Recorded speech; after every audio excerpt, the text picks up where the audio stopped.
በዋሽንግተንና በቤጂንግ መካከል ለዓለም የበላይነት የሚካሄደው የዘመናችን የቀዝቃዛ ጦርነት የፍልሚያ ግንባሩ ከባህላዊው የሚስጥር የመረጃ ክፍሎችና የዲፕሎማሲ ሹምሽሮች ባሻገር እንደ አርካዲያ ባሉ ሰላማዊ አሜሪካ ከተሞች ልብ ውስጥ መከፈቱን የአይሊንግ ዋንግ ጉዳይ ቁልጭ አድርጎ አሳይቷል። ይህ አዲስ የጦርነት ምዕራፍ የጦር መሳሪያዎቹ ፕሮፓጋንዳና የዲሞክራሲ ስርዓቱን ሰርጎ መግባት ሲሆኑ ሕያው ተዋናይዋ ደግሞ የአሜሪካን ህልም ተላብሳ በህዝብ ድምፅ የተመረጠችው የከተማዋ የቀድሞ ከንቲባ አይሊንግ ዋንግ ናት። ታሪኳ በአንድ ግለሰብ ክህደት ብቻ የሚጠቃለል ሳይሆን የቤጂንግን የስለላ መዋቅር ምን ያህል የተራቀቀና ስር የሰደደ መሆኑን ያጋለጠ ነው። አንድ ሀያል የውጭ መንግስት የአሜሪካን ዲሞክራሲያዊ ሂደት እንደ ሽፋን ተጠቅሞ እስከ ታችኛው የአስተዳደር መዋቅር ድረስ ዘልቆ በመግባት የራሱን ጂኦፖለቲካዊ ፍላጎት እንዴት እንደሚያስፈጽም ያሳያል። የአርካዲያ ድራማ ይህ የማይታየው የስለላ ጦርነት በከተማ ማዘጋጃ ቤቶች ኮሪደርና በማህበረሰብ የዜና ማሰራጫዎች አማካኝነት በራሱ አሜሪካ ጓሮ ውስጥ እየተካሄደ መሆኑን የሚያረጋግጥና የነጻነት ዋጋው ዘላለማዊ ንቃት መሆኑን በድጋሚ የሚያስታውስ ሕያው ምስክር ሆኖ ቀርቧል። ይህ አባይ ሪፖርት ዓለም አቀፍ ትንታኔ ነው። የዓለምን ፖለቲካ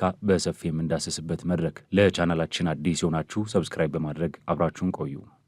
በካሊፎርኒያ ግዛት ውስጥ በሰላማ የምትታወቀው አርካዲያ ከተማ በቅርቡ የዓለም አቀፍ የጂኦፖለቲካዊ ፍልሚያና የቤጂንግ ስውር የስለላ መረብ ያልተጠበቀች መናኸሪያ ሆና ተገኝታለች። የዚህ ሁሉ ማዕበል ማዕከል ደግሞ በዲሞክራሲያዊ ምርጫ ወደ ስልጣን የወጣችው የከተማዋ የቀድሞ ከንቲባ አይሊንግ ዋንግ ናት። ከመጋረጃ ጀርባ ግን እርሷ የህዝብ አገልጋይ ሳትሆን የቻይና ኮሚኒስት ፓርቲን ስትራቴጂካዊ ፍላጎት ለማስፈጸም በጥንቃቄ የተቀመጠች የቤጂንግ ወኪል እንደነበረች የዩናይትድ ስቴትስ የፍትህ ሚኒስቴርና የፌዴራል ምርመራ ቢሮ ኤፍቢአይ በወጡት ሪፖርት አጋልጠዋል። ይህ ክስተት የውጭ ጣልቃ ገብነት የአሜሪካን የፖለቲካ ስርዓት ከስሩ መቦርቦር መቻሉን ያሳየ አደገኛ የማንቂያ ደወል ነው። የአይሊንግ ዋንግ የፖለቲካው ጉዞ የቻይና ስትራቴጂ ምን ያህል በትዕግስትና በረቂቅ መንገድ እንደሚተገበር ያሳያል። እንደ አውሮፓውያን አቆጣጠር በህዳር 2022 የምክር ቤት አባል ሆና ስትመረጥ የአካባቢው ማህበረሰብ ጥቅም የምታስከበር መስላ ነበር። ነገር ግን ይህ የህዝብ አገልጋይነት ካባ ከቤጂንግ በቀጥታ የሚመራ የተራቀቀ የስለላና የፕሮፓጋንዳ ዘመቻን ለመሸፈን የተዘረጋ ስልት ነበር። ምርመራው እንዳረጋገጠው ዋንግ ከ2020 እስከ 2022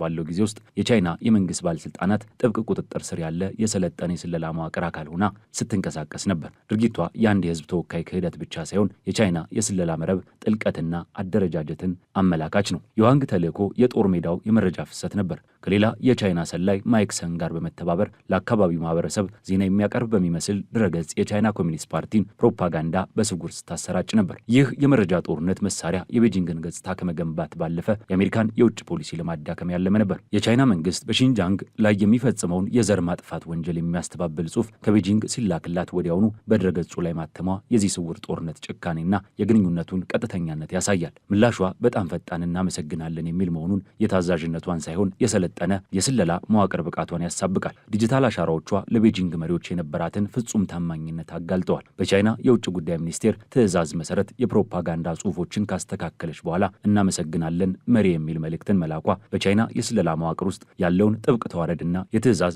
ሰንሰለትን ያሳያል። ከዚህም በላይ ከፕሬዚዳንት ሺጂፒንግ የደህንነት መዋቅር ጋር ቀጥተኛ ግንኙነት ካለው ጆን ቼን ከተባለ ከፍተኛ ሰላይ ጋር የነበራት ግንኙነት የቻይና መንግስት የአሜሪካን የውስጥ ፖለቲካ ለማናጋት የሚያደርገውን ዘርፈ ብዙና የተቀናጀ ጥረት ያሳያል።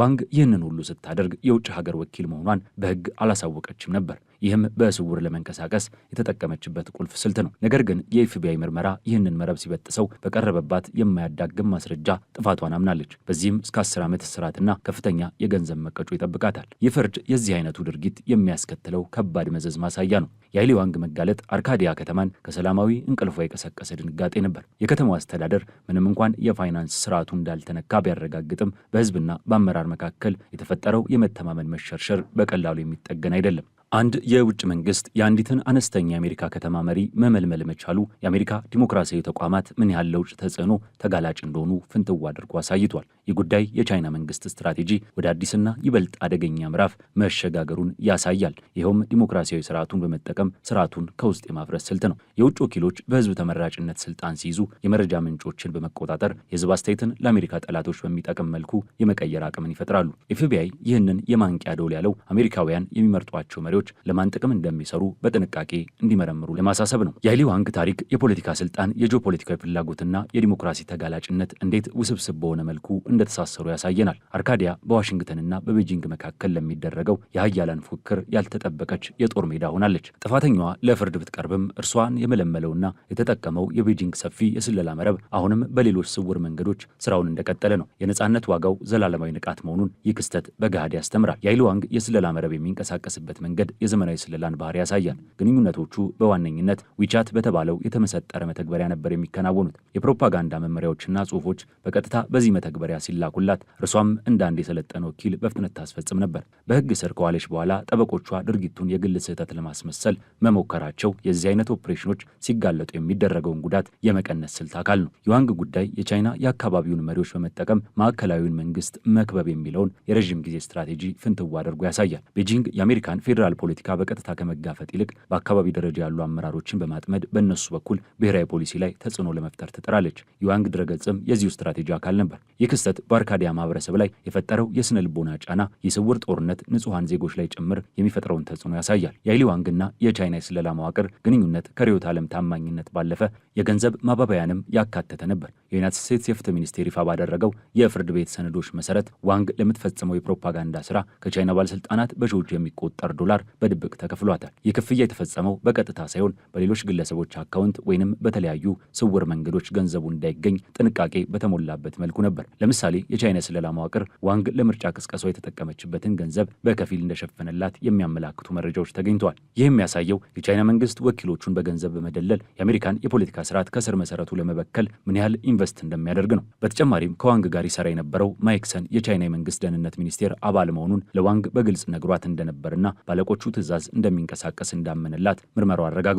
ይህ ማለት ዋንግ የምትሰራው ስራ ከቀላል የፕሮፓጋንዳ ስርጭት የዘለለ በቀጥታ ከባዕድ ሀገር የስለላ ተቋም ጋር መሆኑን ሙሉ ግንዛቤ ነበራት ማለት ነው። የሊ ዋንግ ጉዳይ ከቻይና መንግስት ደህንነት ሚኒስቴር የቲያንጂን ቅርንጫፍ ጋር በቀጥታ የተያያዘ ነው። ይህ ቅርንጫፍ በተለይም በአሜሪካ ውስጥ መረጃዎችን በመሰብሰብና በውጭ የሚኖሩ ቻይናውያንን በመጠቀም የፕሮፓጋንዳ ተጽዕኖ በመፍጠር ላይ ያተኮረ ተቋም ነው። የዋንግ ተቆጣጣሪዎች ከቲያንጂን ሆነው መመሪያዎችን ሲሰጧት ከእርሷ የሚጠበቀው የአካባቢውን ፖለቲካዊና ማህበራዊ ሁኔታ በመቃኘት ለቤጂንግ ስትራቴጂ የሚጠቅሙ መረጃዎችን ማቀበልና የተላኩላትን መልእክቶች ማሰራጨት ነበር። የአሜሪካ የጸረ ስለላ ተቋማት እንደሚሉት የአይነቱ አካሄድ የሺህ እህሎች ኦፕሬሽን በሚል ይታወቃል። እያንዳንዱ ወኪል እንደ አንድ ያሸዋ ቅንጣት ትንሽ ቢመስልም በሺዎች ሲደመሩ ግን ከፍተኛ የሆነ የብሔራዊ ደህንነት ስጋትን ይፈጥራሉ። በመሆኑም የዋንግ ጉዳይ የተነጠለ ክስተት ሳይሆን በመላው አሜሪካ በተለያዩ ከተሞች ውስጥ ተመሳሳዩን ተልዕኮ ይዘው የሚንቀሳቀሱ ስፍር ቁጥር የሌላቸው የቤጂንግ ወኪሎች መኖራቸውን የሚያሳይ የበረዶ ግግር ጫፍ ተደርጎ ይወሰዳል። የሊ ዋንግ ክህደት በአርካዲያ ከተማ አስተዳደር ላይ ብቻ ሳይሆን በሰፊው የቻይና አሜሪካውያን ማህበረሰብ ላይም ከፍተኛ የሆነ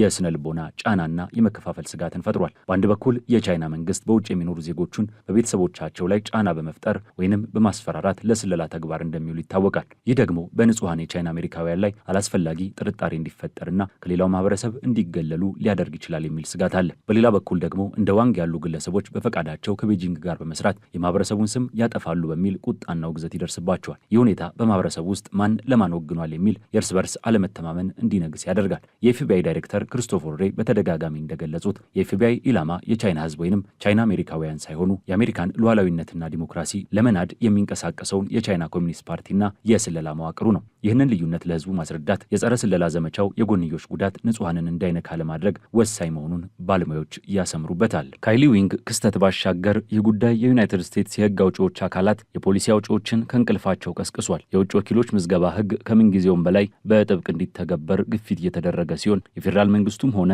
የየግዛቶቹ ምክር ቤቶች የውጭ ጣልቃ ገብነትን ለመከላከል የሚያስችሉ አዳዲስ ረቂቅ ህጎችን በማውጣት ላይ ይገኛሉ። ይህ የህግ ማሻሻያ ማዕበል የቻይና ኩባንያዎች ስትራቴጂካዊ በሆኑ የጦር ሰፈሮች አቅራቢያ የመሬት ግዥ እንዳይፈጽሙ ከመከልከል አንስቶ የውጭ መንግስታት በገንዘብ የሚደግፏቸውን የባህልና የቋንቋ ማዕከላት በአሜሪካ ዩኒቨርሲቲዎች ውስጥ የሚያደርጉትን እንቅስቃሴ እስከ መገደብ የደረሰ ሰፊ ሀገራዊ የጥንቃቄ እርምጃን ያስከተለ ነው። በስለላው ዓለም ይህ አይነቱ አካሄድ የልሂቃን ማጥመር ተብሎ የሚታወቅ ስትራቴጂ አካል ነው። የቤጂንግ ስትራቴጂስቶች ዛሬ ላይ በታችኛው የከተማ አስተዳደር ወይንም በካውንቲ ደረጃ ያሉ ታዳጊ ፖለቲከኞችን በመመልመል ነገ ወደ ኮንግረስ ወይንም ሴኔት ሲያድጉ ከፍተኛ ተጽዕኖ ፈጣሪ እንዲሆኑላቸው የረዥም ጊዜ ኢንቨስትመንት ያደርጋሉ። ይህ አካሄድ ከዓመታት በፊት ክሪስቲ ፉንግ የተባለች የቻይና ሰላይ በካሊፎርኒያ የፖለቲካ መድረክ ላይ በማደግ ላይ የነበሩ ፖለቲከኞችን በማጥመድ እስከ ኮንግረስ አባላት ድረስ ዘልቃ መግባት መቻሏን ያስታውሰናል። የአይሊ ዋንግ ማደግና መጋለጥ የዚሁ ስትራቴጂካዊ ሰንሰለት ሌላኛው ማሳያ እንጂ ድንገተኛ ነጠላ ክስተት አይደለም። ሌላው እጅግ አሳሳቢው ጉዳይ የቻይና መንግስት እነዚህን አሜሪካ ውስጥ የተሰገሰጉ ወኪሎቹን ድንበር ዘለል አፈና ለሚለው ዘመቻው ጭምር መጠቀሙ ነው። ኦፕሬሽን ፎክስ ሃንት በመባል የሚታወቀው የቤጂንግ ስውር ፕሮግራም አሜሪካ ውስጥ ጥገኝነት የጠየቁ የቻይና ተቃዋሚዎችን፣ የዲሞክራሲ አቀንቃኞችን፣ የሆንግ ኮንግ አክቲቪስቶችን ለመሰለልና ለማስፈራራት የአካባቢ አመራሮችን ይጠቀማሉ። አንድ የከተማ ከንቲባ ወይንም የምክር ቤት አባል የህዝብ መረጃዎችንና የፖሊስ ሪፖርቶችን በቀላሉ የማግኘት እድል ስላለው ይህ መረጃ ለቤጂንግ አፋኝ ቡድኖች ሲተላለፍ በስደት ለሚገኙ ተቃዋሚዎች ህይወት ቀጥተኛ አደጋ ይደቅናል። ከዚህ በተጨማሪም ይህ የስለላ ኔትወርክ በሳይበር ደህንነትና በመረጃ አያያዝ ዘርፍ ያለውን የአሜሪካን የታችኛው መዋቅር ክፍተት ፍንትው አድርጎ ያሳያል። የፔንታጎን ወይንም የሲአይኤ የኮምፒውተር መረቦች ከፍተኛ ጥበቃ ሲደረግላቸው፣ የአነስተኛ ከተማ ማዘጋጃ ቤቶች የመረጃ ቋት ግን ለሳይበር ጥቃትም ሆነ ለውስጥ አዋቂ ስርቆት እጅግ ተጋላጭ ናቸው። የቻይና የስለላ ተቋማት እንደ አይሊ ዋንግ ባሉ ወኪሎቻቸው አማካኝነት የዜጎችን ግላዊ መረጃ፣ የከተማዋን የኢኮኖሚ እቅዶች፣ የመሰረተ ልማት ንድፎችና የአካባቢውን የቴክኖሎጂ ኩባንያዎች እንቅስቃሴ መረጃን በቀላሉ ሊያገኙ ይችላሉ። በተለይም አርካዲያ የምትገኝበት የካሊፎርኒያ ግዛት የዓለም የቴክኖሎጂና የፈጠራ ማዕከል መሆኑ የዚህ መረጃ ስርቆት ኢኮኖሚያዊ ጠቀሜታ እጅግ የላቀ ያደርገዋል። የዘመናችን የቀዝቃዛ ጦርነት አውድማ የጦር መሳሪያዎች ከሚተኮሱበት ግንባር ይልቅ የሰዎችን አእምሮ የመረጃ አውታሮችና የዲሞክራሲያዊ ተቋማት አሰራሮች ወደሚፈተኑበት ረቂቅ ሜዳ ተቀይሯል። የዋንግ መጋለጥ ለአሜሪካ መንግስት ትልቅ የጸጥታ ድል ቢመስልም በአንጻሩ ግን አምባገነን ስርዓቶች ክፍት የሆኑ የዲሞክራሲ ማህበረሰቦችን ድክመት እንዴት ሊበዘብዙ እንደሚችሉ የሚያሳይ ግልጽ ሰነድ ሆኖ በታሪክ ይመዘገባል። የዛሬው ዓለም አቀፍ ትንታኔያችን በዚሁ ተቋጨ። ስለተከታተላችሁን እያመሰገንን ለቻናላችን አዲስ የሆናችሁ ሰብስክራይብ በማድረግ ቤተሰብ እንድትሆኑ እንጋብዛለን። ከሰዓታት በኋላ በሌላ ዓለም አቀፍ ጉዳይ እስከምንገናኝ ሰናይ ጊዜ